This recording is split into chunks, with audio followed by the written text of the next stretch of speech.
Indore high court में आज पेश होगी भोजशाला की एएसआई सर्वे रिपोर्ट। खुदाई में मिली है 37 देवी देवताओं की मूर्तियां। खुदाई में वाघ देवी कृष्ण की मूर्ति मिली है। सोर्सेस के हवाले से खबर है धार जिले के भोजशाला में 98 दिन तक चला था एएसआई का सर्वे। और आपको बता दें कि आज जो सर्वे की रिपोर्ट है उसे पेश किया जाएगा इंदौर हाईकोर्ट में। आज सर्वे की रिपोर्ट को पेश किया जाएगा भोजशाला में। 98 दिन तक जो सर्वे चला था इसकी रिपोर्ट आज कोर्ट में सामने आएगी। 37 देवी देवताओं की मूर्तियां मिली है, इस बात का दावा। चलिए, इस भोजशाला में सर्वे को लेकर आज की बड़ी खबर है क्या? एएसआई को इस सर्वे में मिला क्या है? क्योंकि अब जिस तरीके से फैक्ट्स सामने आने वाले हैं उसी के बारे में चर्चा के लिए इस वक्त मेरे सहयोगी शुभम हमें ज्वाइन कर चुके हैं। और शुभम, अब जिस तरीके से भोजशाला के सर्वे को लेकर आज खबर बढ़ी है, ये साफ हो जाएगा कुछ ही घंटों बाद कि ऐसी क्या फैक्ट्स और फाइंडिंग है जिसके आधार पर एएसआई ने ये रिपोर्ट तैयार की है। बिल्कुल, देखिए अब तक का सबसे लंबा सर्वे रहा ये, क्योंकि इससे पहले हमने ज्ञानव्यापी का भी सर्वे देखा था, वो कितने दिनों तक चला था। ये तकरीबन 100 दिनों तक सर्वे चला है। एएसआई की टीम लगातार अलग अलग तकनीक के साथ भोजशाला पहुंची और वहाँ पर उन्हें क्या क्या मिला। चूँकि दो पक्ष रहते थे, एक हिंदू पक्ष, एक मुस्लिम पक्ष। मुस्लिम पक्ष ने पूरे 98 दिनों में ज़्यादा कुछ मीडिया से बात नहीं की या ये आरोप लगाते रहे कि ये तो चीज़ें ला कर रखी गई है, मगर हिंदू पक्ष दावे करता रहा और ये बताता भी रहा कि आज अंदर क्या मिला है। खुदाई भी हुई है और जो सोर्सेस के हवाले से हमारे पास रिपोर्ट आई है कि 37 देवी देवताओं की मूर्तियाँ एएसआई को इस खुदाई में मिली है। तो ये अपने आप में बड़ी बात है। और जब हमने खुद वहाँ पर पहुँचकर रिपोर्ट किया था तो जो खंभों पर मूर्तियाँ बनी हुई थी, जो आकृतियाँ वहाँ पर नज़र आ रही थी, श्री यंत्र वहाँ की दीवारों पर बना हुआ था, ये सारी चीज़ें उस वक्त हमने भी अपनी एक्सक्लूसिव रिपोर्ट में दिखाई थी और उसके बाद फिर वहाँ पर एएसआई की टीम भी गई थी। तो ये सारी चीज़ें आज एएसआई कोर्ट में रखने जा रहा है। दरअसल 3-4 जुलाई को ही कोर्ट ने कहा था कि आप अपनी रिपोर्ट दीजिए, मगर एएसआई ने समय मांगा था। उन्होंने कहा कि रिपोर्ट काफ़ी बड़ी है, विस्तृत रिपोर्ट है, इसलिए हमें थोड़ा समय चाहिए।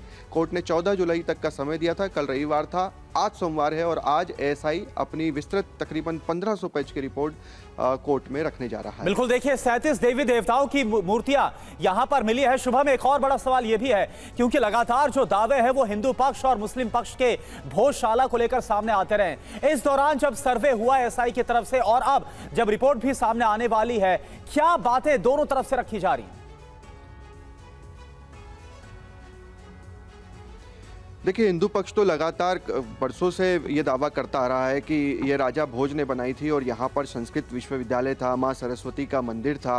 उस प्रतिमा को लेकर भी देखिए कि वो जो माँ सरस्वती की प्रतिमा थी, हिंदू पक्ष दावा करता है कि वो प्रतिमा लंदन के म्यूज़ियम में रखी हुई है, उसको भी लाने के लिए लगातार मुहिम चल रही है।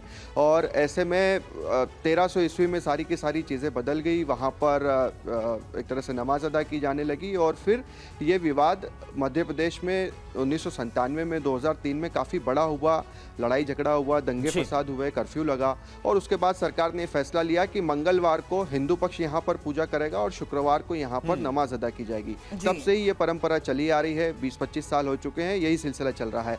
अब हिंदू पक्ष कोर्ट पहुँचता है और उन्होंने कहा कि एक तरह से एएसआई को इसका सर्वे करना चाहिए। अब एएसआई ने अपना 98 दिनों का सर्वे किया है।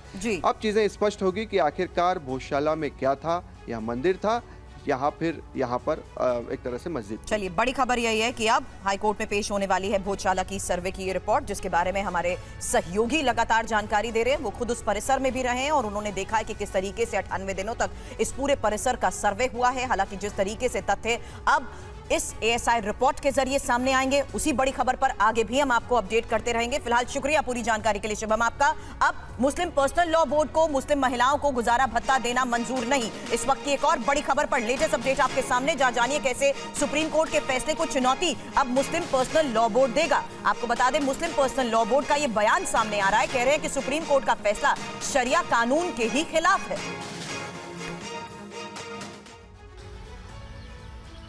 10 जुलाई को सुप्रीम कोर्ट ने मुस्लिम महिला को तलाक के बाद गुजारा भत्ता देने का आदेश सुनाया था, जिसे मुस्लिम पर्सनल लॉ बोर्ड ने नामंजूर करते हुए कहा कि ये शरिया कानून में दखल है। ऐसे में बोर्ड सुप्रीम कोर्ट का रुख करेगा। हमारा मानना ये कि जजमेंट न सिर्फ ये कि कानून शरीयत के खिलाफ है, बल्कि ये जजमेंट जो है वो हम समझते हैं कि महिलाओं के भी खिलाफ है। बोर्ड ने कहा कि शरिया कानून का पालन करना उनका संवैधानिक अधिकार है। बोर्ड के सदस्यों ने कहा कि तलाक के बाद पति पर भत्ता देने की जिम्मेदारी डालना तर्क से परे है। किसी शख्स को जिसने अपनी बीवी को डाइवोर्स दे दिया है, तलाक दे दिया है, अगर उसी पर जिम्मेदारी है कि वो जिंदगी भर उसको मेंटेनेंस देता रहेगा तो वो तलाक क्यों देगा? और तलाक नहीं देगा तो जिंदगी उसकी जहन्नुम बन जाएगी। इस्लामी शरीयत में औरत का मेंटेनेंस तलाक के बाद 3 महीने तक है, लेकिन जब 3 महीने का पीरियड यानी इद्दत गुजर जाती है तो उसके बाद उसका मेंटेनेंस जो है वो अपने एक्स हस्बैंड से नहीं ले सकती। उससे उसके सारे रिलेशंस ख़त्म हो गए, दोनों की ड्यूटीज़ एक दूसरे के ऊपर ख़त्म हो गई, दोनों के राइट्स भी ख़त्म हो गए। और वहीं मुस्लिम पर्सनल लॉ बोर्ड की बैठक में उत्तराखंड में लागू हुए यूसीसी को लेकर भी प्रस्ताव लाया गया है और इसे राज्य की अदालत में चैलेंज करने का फैसला लिया गया है। समान नागरिक संहिता को मुस्लिम पर्सनल लॉ बोर्ड ने गैर जरूरी बताया और उत्तराखंड में लागू यूसीसी को गलत बताते हुए इसके खिलाफ राज्य के उच्च न्यायालय में चुनौती देने का फैसला लिया है। बैठक में इसके खिलाफ प्रस्ताव पास किया गया और कहा गया कि यूसीसी अनुच्छेद 25 का उल्लंघन है। AIMPLB संविधान में धार्मिक आजादी का अधिकार, बहुधार्मिक देश के लिए यूसीसी अव्यवहारिक है और यूसीसी अल्पसंख्यक अधिकारों के खिलाफ है। बोर्ड ने कहा कि सरकारों को समान नागरिक संहिता कानून का मसौदा तैयार करने से बचना चाहिए। हमारे देश के अंदर हर मजहब के मानने वाले को अपने मजहब पर चलने की उसका फंडामेंटल राइट है आर्टिकल 25 में। तो अगर आप जोर दरवाजे से वो राइट खींच रहे हैं तो ये गलत है और हम उत्तराखंड के यूसीसी को, जो कि यूसीसी जो बनाया गया वो भी वैसा भी गलत है, उसका कोई फायदा नहीं है, हम उसको चैलेंज करेंगे। बोर्ड का स्टैंड है कि भारत हमेशा से एक बहुधार्मिक और बहुसांस्कृतिक देश रहा है। भारत जैसी विविधता पूरी दुनिया में नहीं है जिसे खत्म करने का प्रयास किया जा रहा है। और बड़ी खबर आपको बता दें, दिल्ली शराब नीति के मामले में मुख्यमंत्री अरविंद केजरीवाल के खिलाफ दायर एनफोर्समेंट डायरेक्टोरेट की याचिका पर दिल्ली हाई कोर्ट में आज सुनवाई। दिल्ली आबकारी नीति घोटाले में आज अलग अलग अदालत अरविंद केजरीवाल, मनीष सिसोदिया और बीआरएस नेता के कविता से जुड़े मामलों पर सुनवाई करेगी। दिल्ली हाई कोर्ट में आज मुख्यमंत्री अरविंद केजरीवाल से जुड़े मामलों में सुनवाई होनी है। शराब नीति से जुड़े मनी लॉन्ड्रिंग मामले में जेल में बंद केजरीवाल की आज 2 मामले में सुनवाई होगी। पहली जमानत के खिलाफ ईडी की याचिका पर सुनवाई, दूसरी 2 अतिरिक्त वर्चुअल कॉन्फ्रेंस की इजाजत से जुड़ी सुनवाई करेगा। अदालत में आज शराब नीति से जुड़े भ्रष्टाचार से जुड़े मामले में जेल में बंद बीआरएस नेता के कविता से जुड़ी सुनवाई करेगा। राउज एवेन्यू कोर्ट में होगी सुनवाई, आरोप पत्र पर संज्ञान लेने से जुड़ी सुनवाई। कविता को ईडी ने 15 मार्च को गिरफ्तार किया था और उनके न्यायिक हिरासत में रहते हुए सीबीआई ने उन्हें 11 अप्रैल को गिरफ्तार कर लिया था। के कविता अभी दोनों मामलों में न्यायिक हिरासत में है। हाईकोर्ट ने उन्हें दोनों मामले में 1 जुलाई को जमानत देने से इनकार कर दिया था। कॉमन यूनिवर्सिटी एंट्रेंस टेस्ट यानी कि CUET UG 2024 के नतीजों का इंतजार सभी को है और इन सब के बीच एनटीए की तरफ से एक अहम घोषणा की गई है। उसने उन छात्रों के लिए दोबारा से परीक्षा कराने का फैसला लिया है जिन्होंने परीक्षा को लेकर शिकायतें दर्ज कराई थी। CUET UG 2024 की फिर से परीक्षा 19 जुलाई को होगी। एनटीए ने कहा कि शिकायतों के आधार पर प्रभावित उम्मीदवारों के लिए कराई जा रही ये परीक्षा कंप्यूटर आधारित टेस्ट मोड में आयोजित की जाएगी। सभी प्रभावित उम्मीदवारों के लिए एडमिट कार्ड जल्द ही जारी किए जाएंगे। कल जारी नोटिस में एनटीए ने कहा है कि CUET UG 2024 परीक्षा के संबंध में 30 जून 2024 तक उम्मीदवारों से प्राप्त शिकायतों, साथ ही 7 जुलाई और 9 जुलाई 2024 के बीच RES-CUET-UG@nta.ac.in पर भेजी गई शिकायतों की समीक्षा की गई है। इन शिकायतों के आधार पर प्रभावित उम्मीदवारों के लिए 19 जुलाई 2024 शुक्रवार को कंप्यूटर आधारित टेस्ट मोड में दोबारा परीक्षा आयोजित की जाएगी। इससे पहले एनटीए ने कहा था कि अगर परीक्षा के आयोजन के बारे में किसी भी उम्मीदवार की ओर से उठाई गई शिकायत सही पाई जाती है तो फिर से परीक्षा आयोजित की जाएगी। वहीं नीट UG धांधली केस में नेशनल टेस्टिंग एजेंसी की ओर से दायर याचिका पर आज सुप्रीम कोर्ट सुनवाई करेगा। एनटीए की मांग है कि नीट केस में अलग अलग राज्यों में चल रहे मामलों को सुप्रीम कोर्ट में ट्रांसफर किया जाए। बड़ी खबर आपको बता दें, दिल्ली के मयूर विहार फेज 2 में भीषण आग लगी और कपड़े के शोरूम और कैफे में लगी आग को लेकर ये खबर आई थी। इस आग से लाखों का सामान जलकर राख हो गया है।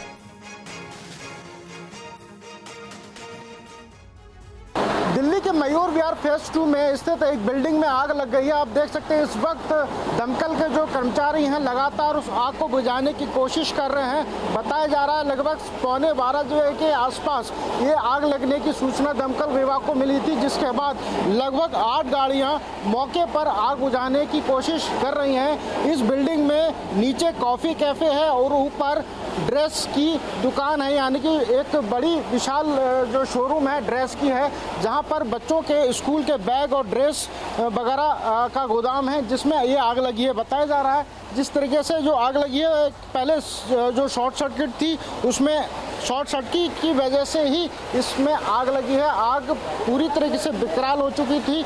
लगातार 8 गाड़ियां दमकल की मौके पर आई हैं और उनको बुझाने की कोशिश की जा रही है। फिलहाल यहाँ पर आप देख सकते हैं तस्वीरों में जो फ्लेम है वो भीषण फ्लेम है, जिसको आप तस्वीरों में देख सकते हैं। उत्तर प्रदेश के 22 जिलों में बाढ़ का कहर उफान पर है। रामगंगा, राप्ती और घाघरा नदी बाढ़ के चलते 1500 से ज्यादा गांव प्रभावित हो गए। उत्तर प्रदेश के एक दो नहीं बल्कि 22 जिलों में बाढ़ ने कहर मचा रखा है। राज्य के करीब 1500 गांव बाढ़ से प्रभावित हैं। लगातार हो रही बारिश से नदियां खतरे के निशान से ऊपर बह रही हैं। मौसम विभाग ने जो आंकड़े जारी किए हैं उसके मुताबिक पिछले 24 घंटे में राज्य में 6.3 मिलीमीटर बारिश हुई है। अगर पिछले 1.5 महीने में हुई बारिश की बात करें तो 1 जून से 14 जुलाई के बीच 239.2 मिलीमीटर बारिश हुई है। यूपी के जिन जिलों में बाढ़ ने सबसे ज्यादा तबाही मचाई है उनमें अंबेडकर नगर भी शामिल है। अंबेडकर नगर में सरयू नदी के किनारे बसे इलाकों में कटान शुरू हो गया है। कटान देखने के लिए जिले के डीएम अविनाश सिंह ने पहले ट्रैक्टर ट्रॉली पर बैठकर बाढ़ग्रस्त इलाकों का दौरा किया और फिर नाव से कटान का जायजा लिया। हरदोई के 4 तहसील के सैकड़ों गांव बाढ़ की चपेट में आ चुके हैं। बाढ़ का पानी लोगों के घरों के अंदर तक पहुंच चुका है, जिसे देखते हुए प्रशासन ने ग्रामीणों को सुरक्षित स्थानों पर पहुंचाने का काम शुरू कर दिया है। लखीमपुर खीरी के कुछ गांव में पानी जरूर कम हुआ है, लेकिन ज्यादातर गाँव में अभी भी बाढ़ का पानी भरा हुआ है। अदलाबाद निघासन मार्ग अभी भी बाढ़ के पानी में डूबा हुआ है। यूपी की तस्वीर आपने देखी, लेकिन बारिश से हैदराबाद के कैसे कई इलाके जलमग्न हो चुके हैं। आपको बता दें, फिल्म देखते वक्त ही सिनेमा हॉल में भी पानी भर गया और तेलंगाना के कई इलाकों में भारी बारिश का अलर्ट भी जारी किया गया है। बाढ़ की ऐसी डरावनी तस्वीर शायद ही कभी आपने देखी होगी। देखिए कैसे एक कार बाढ़ के पानी में बह रही है। कार में 5 लोग सवार हैं और बाढ़ का पानी उन्हें अपने साथ बहाकर ले जाने पर आमादा है। आसपास खड़े लोगों की नजर जैसे ही कार में मौजूद यात्रियों पर पड़ी, उन्होंने किसी तरह कार को रोका और शीशा तोड़कर 5 लोगों को बाहर निकाला। कार से बाहर निकलने के बाद 5 लोगों ने राहत की सांस ली। बाढ़ की ये दूसरी तस्वीर हैदराबाद के यूसुफगुड़ा की है। देखिए कैसे ये कार बाढ़ के पानी में बह रही है। सड़क के दोनों तरफ लोग खड़े हैं, लेकिन कोई भी कार को रोकने की हिम्मत नहीं कर पा रहा है। वीडियो में दिख रहा है कि सड़क पर एक लाल रंग की स्कूटी खड़ी है और वो भी बाढ़ के पानी में पूरी तरह से डूबी हुई है। हैदराबाद के पंजागुट्टा से आई इन तस्वीरों को भी एक बार देख लीजिए। इन तस्वीरों को देखकर अंदाजा हो जाएगा कि बारिश ने हैदराबाद पर कैसा कहर बरपाया है। सिनेमा हॉल में लोग फिल्म देख रहे हैं, तभी छत से बारिश का पानी टपकने लगा। गुस्साए लोगों ने सिनेमा हॉल में हंगामा शुरू कर दिया, जिसके बाद फिल्म की स्क्रीनिंग रोक दी गई। और वहीं असम की बात की जाए तो आफत की बारिश यहां पर लगातार हो रही है। राज्य के 20 जिलों के 8 लाख से ज्यादा लोग बाढ़ की चपेट में हैं। मृतकों की संख्या 107 हो गई है।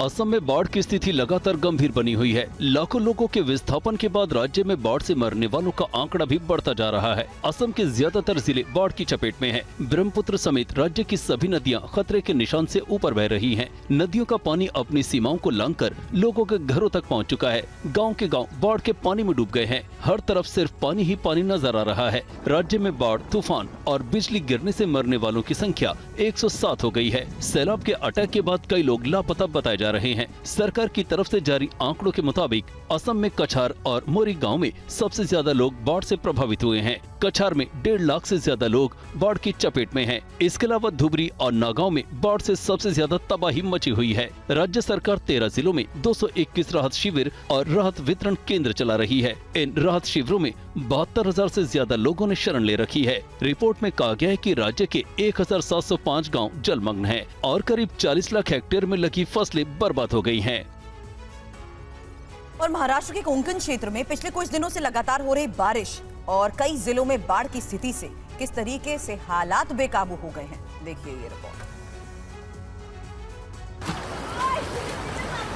भारी बारिश के कारण उल्लास नदी खतरे के निशान तक पहुंच गई है, जिसे देखते हुए नदी के ऊपर बने पुल को प्रशासन ने बंद कर दिया है। रोजाना सैकड़ों लोग आने जाने के लिए इस पुल का इस्तेमाल करते हैं। उल्लास नदी में आए उफान को देखते हुए इस पुल से होकर आने जाने पर रोक लगा दी गई है।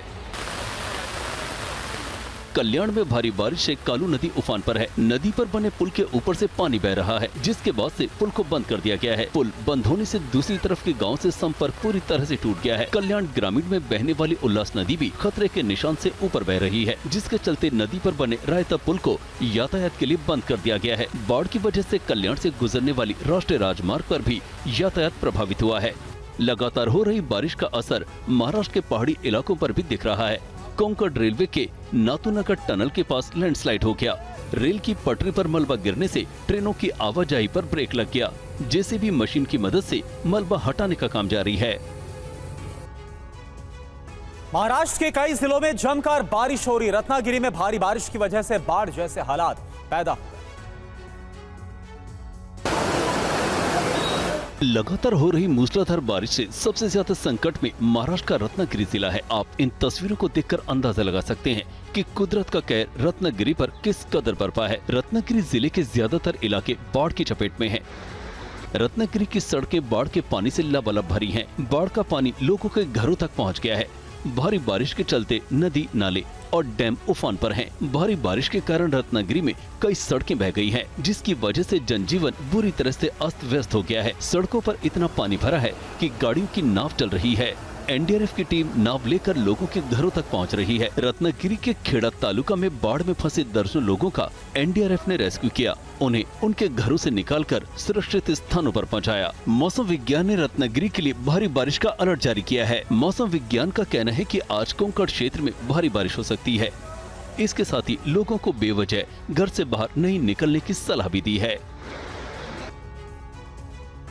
और अब बिहार में आई बाढ़ का हाल आपको दिखाते हैं, जहां बाढ़ ने जमकर तबाही मचा रखी है। तस्वीरें बिहार के मोतिहारी जिले की हैं। सिख रहना नदी का जलस्तर तेजी से बढ़ रहा है। नदी में आए उफान से आसपास के इलाकों में बाढ़ का पानी भर गया है। खेत खलियान बाढ़ के पानी से लबालब भर चुके हैं, जिसकी वजह से फसलें खराब हो रही हैं और किसानों को भारी नुकसान उठाना पड़ रहा है। 2 दिन पहले सिकरहना नदी का जलस्तर थोड़ा कम हुआ था, जिससे किसानों ने राहत की सांस ली थी। लेकिन कल अचानक नदी का जलस्तर बढ़ गया। किसानों को डर है कि अगर इसी तरह नदी का जलस्तर बढ़ता रहा तो उनकी धान की फसल पूरी तरह बर्बाद हो जाएगी। बिहार के वैशाली जिले से बारात की एक अनोखी तस्वीर सामने आई है। बारात की ये तस्वीरें वैशाली के राघोपुर की हैं, जहां गंगा के बढ़ते जलस्तर ने शादी समारोह को अनोखा बना दिया। दूल्हा अपने दोस्तों के साथ नाव पर सवार होकर अपनी दुल्हनिया को लाने निकल गया। उसके साथ उसके दोस्त और परिजन भी नाव पर सवार होकर पहुंचे। गंगा के तेज बहाव के बीच ये अनोखी शादी चर्चा का विषय बन गई है, जहां लोग खुशी और डर के बीच अनोखे अनुभव के साथ शादी में शामिल हुए। उत्तराखंड में लगातार हो रही बारिश और लैंडस्लाइड की वजह से चार धाम यात्रा पर जाने वाले श्रद्धालुओं की संख्या में काफी कमी आई है। आप देखिए टीवी9 संवाददाता की ये रिपोर्ट। बद्रीनाथ नेशनल हाईवे की ठीक उसी जगह पे हम लोग मौजूद हैं, जहां पर बद्रीनाथ धाम जाने वाली यात्रियों का रजिस्ट्रेशन चेक किया जाता है। आप देख सकते हैं तस्वीरों में कि यहां पर बद्रीनाथ धाम जाने वाली यात्रियों का बाकायदा रजिस्ट्रेशन चेक किया जा रहा है। और यहाँ पर जो टूरिस्ट विभाग के लोग हैं वो मौजूद है, नगर निगम विभाग के लोग यहाँ पर मौजूद हैं। पिछले कुछ दिनों की बात की जाए तो क्या श्रद्धालुओं के आने में इजाफा हुआ है या फिर कमी देखने को मिली है? कमी आई है। कितनी क्या कमी है सर? बहुत ज़्यादा यात्री कम हो गए हैं। मान के चलिए 80% लोग नहीं आ रहे हैं, 20% आ रहे हैं। तो ये कब से कमी देखने को मिल रही है? ये जुलाई 1 से, जब से लैंडस्लाइड हुआ है। 4 दिन लोग यात्री सड़कों पे थे जब लैंडस्लाइड हुई थी। स्लाइड हुई थी, उसकी वजह से कमी हुई। पहले काफ़ी तादाद में यहाँ पे श्रद्धालु आ रहे थे। उससे पहले ठीक थी यात्रा।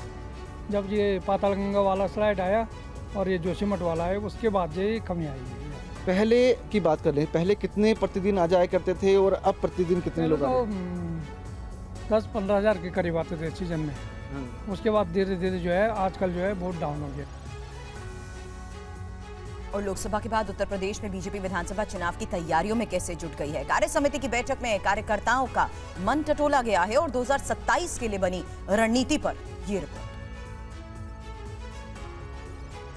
लखनऊ में यूपी बीजेपी कार्य समिति की बैठक में उन नब्जों को टटोला गया जिसकी वजह से यूपी में लोकसभा चुनाव के नतीजे खराब आए और उन बिंदुओं को भी छुआ गया जिससे कार्यकर्ताओं के हौसलों को नई उड़ान मिल सके। पार्टी अध्यक्ष जेपी नड्डा ने इशारों में कार्यकर्ताओं को तरजीह देने के संकेत दिए और चुनावी नतीजों पर आत्मचिंतन करने की भी सलाह दी। हम सब लोगों को अपने आत्मविश्वास हमेशा अपने साथ रखना चाहिए और आत्मविश्वास के साथ साथ आत्मचिंतन भी लगातार।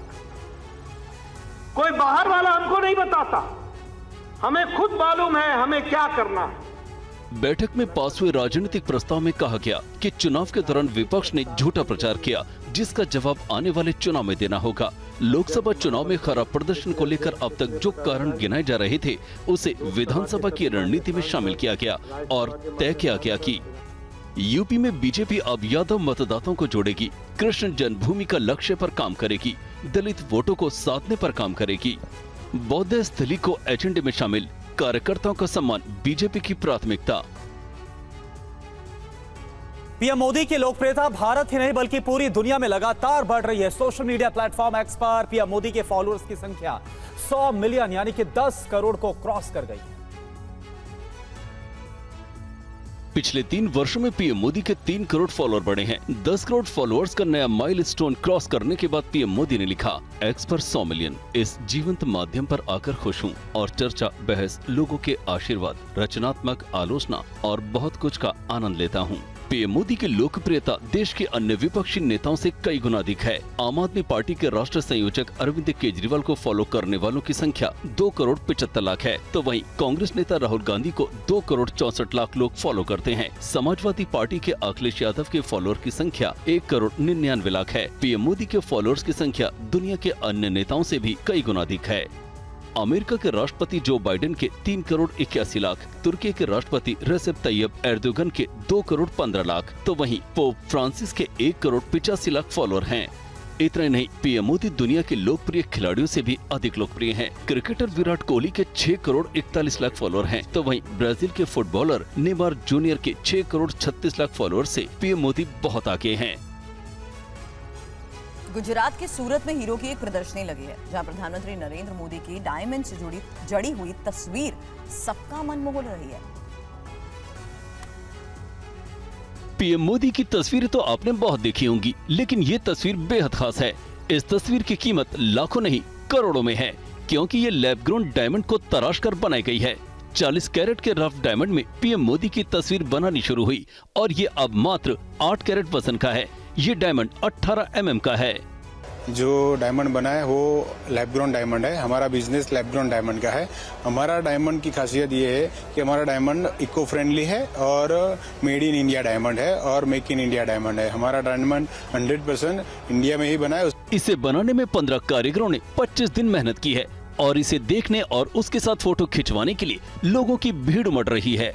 तो डायमंड से ज्यादा तो उस पे जो जिनकी फोटो है मोदी जी की, उनकी वैल्यू इतनी ज्यादा है कि जो हमारा जो उनके प्रति प्रेम है, लोगों का जो प्रेम है मोदी जी के प्रति, उसके हिसाब से लोगों की भीड़ है। डायमंड तो हर किसी के पास है, मगर हमारे पास मोदी जी वाला डायमंड है। हीरा कारोबारी किरण सुथार का कहना है कि अगर मौका मिला तो वो इसे पीएम मोदी को गिफ्ट करना चाहते हैं। और जम्मू कश्मीर के कुपवाड़ा में सुरक्षा बलों ने आतंकियों की बड़ी साजिश को कर दिया है नाकाम। घुसपैठ की कोशिश कर रहे 3 आतंकियों को कर दिया गया ढेर।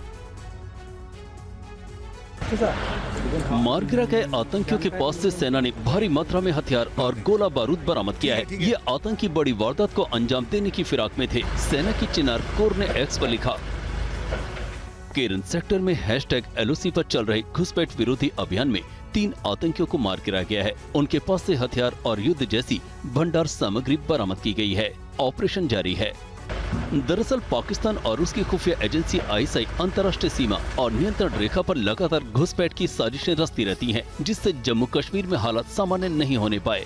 देर रात तक चले अभियान में सेना ने केरन सेक्टर में हथियारों से लैस आतंकियों को घुसपैठ करते हुए देखा। सतर्क जवानों ने आतंकियों पर गोलीबारी शुरू कर दी। दोनों तरफ से हुई गोलीबारी में सेना ने 3 आतंकियों को मार गिराया। सूत्रों के अनुसार तीनों आतंकी पाकिस्तानी बताए जा रहे हैं और हिंसा फैलाने की साजिश के तहत कुपवाड़ा के केरन सेक्टर से घुसपैठ करने का प्रयास कर रहे थे।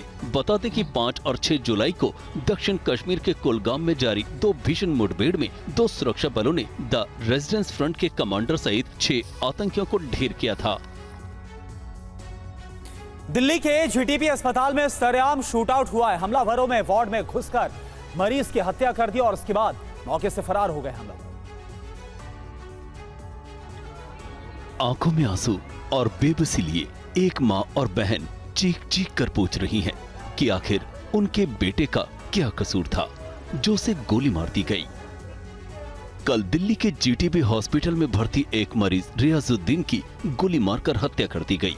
रियाजुद्दीन वार्ड नंबर 2 में भर्ती था।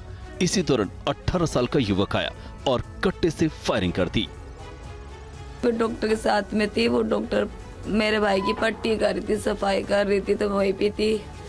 बस एक अचानक लड़का आया और उसने गन निकाली। मुझे उसे देखते ही चक्कर आ गए, मेरा आगे अंधेरा छा गया। उससे मुझे कुछ नहीं पता, मैं नीचे गिर गई, डॉक्टर मेरे ऊपर गिर गई, उसने फायर करी, 2 गोली मेरे भाई के मारी थी। फिर उसके बाद में मुझे नहीं पता कि वो डॉक्टर मेरे ऊपर गिर गई ताकि वो मेरे गोली ना लगे। मृतक रियाजुद्दीन के परिजनों का आरोप है कि बदमाश एक दूसरे मरीज की हत्या करने आए थे। उसे पहले भी गोली लगी थी और अस्पताल में भर्ती था, लेकिन उन्होंने गलती से रियाजुद्दीन को गोली मार दी। फिलहाल पुलिस पूरे मामले की जांच में जुटी है। हरिद्वार में एक सड़क हादसे ने लोगों का दिल दहला दिया। अच्छी बात यह है कि इसमें कोई हताहत नहीं हुआ। बच्चों को निकालो, पहले बच्चों को निकालो, बच्चों को आराम से भैया, आराम से। टायर चल रहा है, अबे टायर, गाड़ी बंद करो, टायर चल रहा है, अंदर से गाड़ी बंद कर दो, अंदर से गाड़ी बंद करो, टायर चल रहा है। तस्वीरें उत्तराखंड के हरिद्वार की हैं। हाईवे पर यात्रियों से भरी बस पुल के नीचे जा गिरी है, जिसके बाद चीख पुकार मची, हंगामा हुआ, अफरा तफरी मची और लोग जान बचाने के लिए बस की खिड़कियों से कूदने लगे। जिसे मौका मिला बाहर निकलने के लिए जद्दोजहद करता रहा। पहले बच्चों और महिलाओं को निकालने की कोशिश की गई। कुछ लोग निकल पाए और कुछ लोग उसी में फंसे रह गए। यूपी रोडवेज की ये बस देहरादून से मुरादाबाद जा रही थी, जो हरिद्वार के दीनदयाल पार्किंग के पास हाईवे की दीवार को तोड़ते हुए नीचे गिर गई। इस हादसे में 20 से ज्यादा लोगों को गंभीर चोटें आई हैं। राहत की खबर यह है कि कोई हताहत नहीं हुआ। खबर मिलने के बाद मौके पर राहत और बचाव की टीम पहुंची और सभी जख्मी यात्रियों को एम्बुलेंस के जरिए जिला अस्पताल में भर्ती कराया गया। पुलिस के मुताबिक बस में करीब 40 यात्री सवार थे। पीएम मोदी ने मन की बात के 111वें एपिसोड में मां के नाम पर पेड़ लगाने की अपील की थी। मध्य प्रदेश के इंदौर में इस मुहिम का कैसे असर नजर आया, आप देखिए। 9,26,000 पेड़ लगाने का रिकॉर्ड असम के नाम था। अब 12 लाख से ज्यादा पौधे लगाकर मध्य प्रदेश के इंदौर शहर ने अपना नाम Guinness book of world record में दर्ज करा लिया है। तस्वीरें इंदौर के बीएसएफ रेवती रेंज की हैं। सैकड़ों की संख्या में पहुंचे लोग नया रिकॉर्ड बनाने में जुटे। गिनीज बुक में रिकॉर्ड दर्ज करने वाली टीम ने पेड़ों की गिनती की और धीरे धीरे रिकॉर्ड बनता चला गया। इस अभियान को एक पेड़ मां के नाम से शुरू किया गया। खास बात ये रही कि खुद गृह मंत्री अमित शाह इस रिकॉर्ड के भागीदार बने। जब मोदी जी ने अभियान का सूत्रपात किया तब किसी को मालूम नहीं था कि अभियान एक नारा न रहकर आंदोलन बढ़ जाएगा।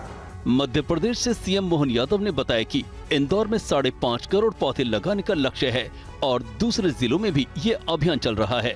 40 लाख पौधे भोपाल लगा रहा है, 51 लाख पौधे हमारा अपना इंदौर लगा रहा है, 10 लाख पौधे उज्जैन लगा रहा है। और अब बड़ी खबर पाकिस्तान से है, जहां पर बन्नू शहर में भीषण धमाका हुआ है। पाकिस्तान के बन्नू में भीषण धमाका हुआ। धमाके में कई इमारतें और दुकानें क्षतिग्रस्त हो गई हैं। पाकिस्तानी सेना के कैंप के पास गोलीबारी भी हुई है। पाकिस्तानी सेना ने इलाके को सील कर दिया है।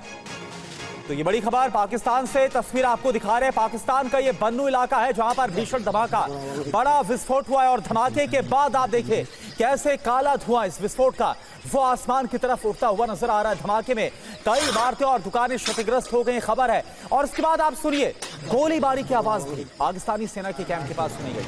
पाकिस्तानी सेना ने इलाके को सील कर दिया। तो ये दो तस्वीर इस वक्त आपको हम दिखा रहे हैं पाकिस्तान के बन्नू इलाके की।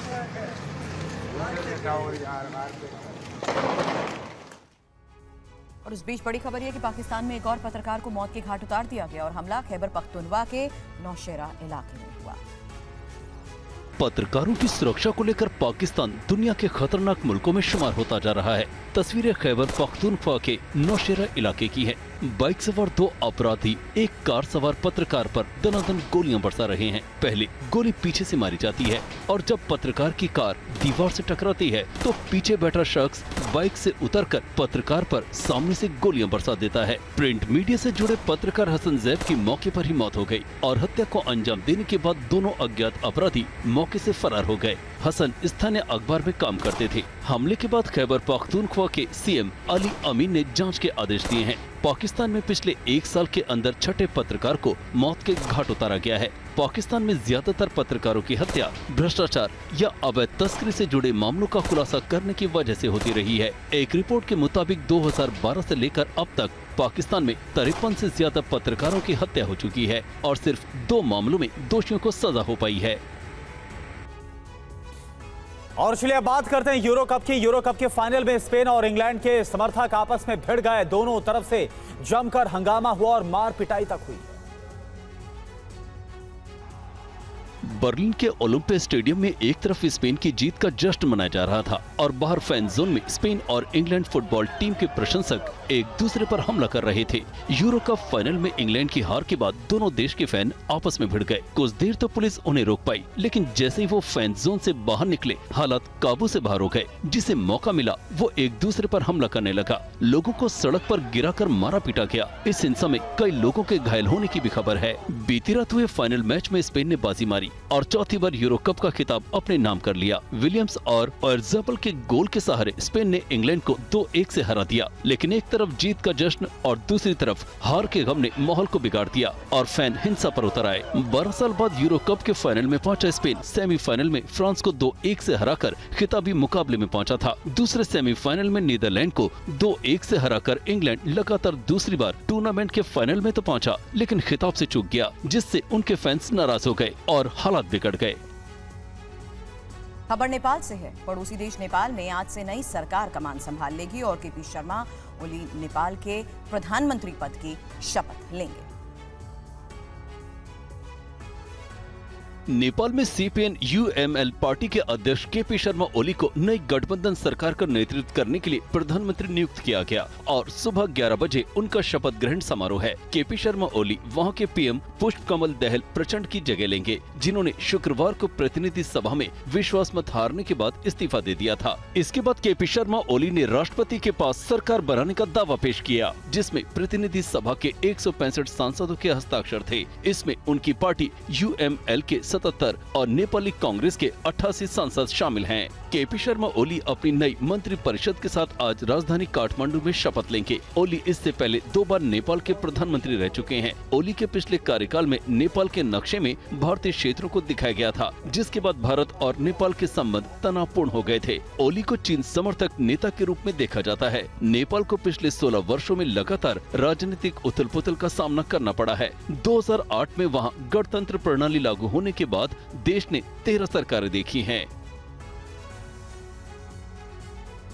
और चलिए अब खबर डोनाल्ड ट्रंप पर हुए हमले से जुड़ी हुई। ट्रंप पर हमला करने वाले शूटर को लेकर बड़ा खुलासा हो रहा है। शूटर की कार में विस्फोटक था, घातक डिवाइस लेकर आया हुआ था शूटर। न्यूज एजेंसी रॉयटर्स के हवाले से बड़ी खबर। पेंसिल्वेनिया में एक चुनावी रैली के दौरान अमेरिका के पूर्व राष्ट्रपति डोनाल्ड ट्रंप पर हुए हमले को लेकर अलग अलग थ्योरी सामने आ रही है। ट्रंप पर हमला करने वाले बंदूकधारी थॉमस मैथ्यू क्रोक्स का ब्लैक रॉक कंपनी से जुड़ा एक वीडियो सामने आया है। ये कंपनी यूक्रेन का समर्थन करती है। ऐसे में सवाल उठ रहे हैं कि क्या ट्रंप पर हमले के पीछे रूस यूक्रेन युद्ध कनेक्शन है, क्योंकि ट्रंप इस जंग में यूक्रेन के खिलाफ नजरिया रखते हैं। इस बीच ट्रंप पर हमले से जुड़ी कई जानकारी सामने आ गई है। 1. हमलावर के घर से बरामद हुआ बम बनाने का सामान। 2. हमलावर के कार में विस्फोटक मिले। 3. बाइडेन ने सभी पहलू से जांच के आदेश दिए। 4. FBI का दावा हमलावर अकेला आया था। 5. 6 महीने पहले ही खरीदी गई राइफल। ट्रंप पर हुए हमले को लेकर अमेरिकी राष्ट्रपति बाइडेन लगातार चिंता जता रहे हैं और इसे सियासत से न जोड़कर अमेरिका के लिए गंभीर मामला बता रहे हैं। बाइडेन ने कहा कि हिंसा किसी भी मसले का जवाब नहीं हो सकता। और पूर्व राष्ट्रपति ट्रंप चुनाव प्रचार के लिए विस्कॉन्सिन पहुंचे हैं। वहीं विस्कॉन्सिन पहुंचने से पहले सोशल मीडिया पर ट्रंप ने पोस्ट किया और कहा अपने ऊपर हमले की साजिश को लेकर वो अपने प्लान में बदलाव नहीं कर सकते। आपको बता दें कि पेंसिल्वेनिया की चुनावी रैली में ट्रंप पर जानलेवा हमला हुआ था।